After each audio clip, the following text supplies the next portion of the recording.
خب بسم الله الرحمن الرحیم. اول از اینکه خیلی خوشحالم بابت برد امروز. زحمت کشیدیم. He's very happy today. They worked hard. All the boys worked hard. این برد تقدیم به تمام مردم افغانستان، علل خصوص عزیزانی که طی زلزله اخیر از دست دادیم. This win was for all the people in Afghanistan. An unfortunate earthquake that happened in Afghanistan a week ago. So this was for them people.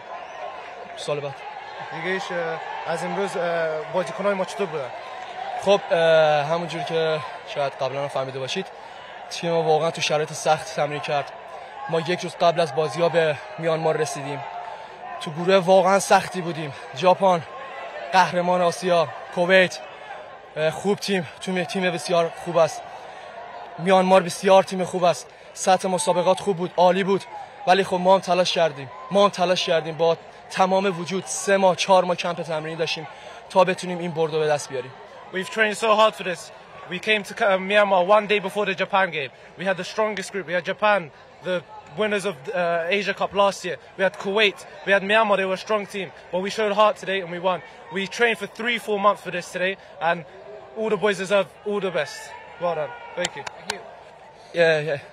و اینکه تشکر میکنم از مردم افغانستان که ما رو دعا کردن.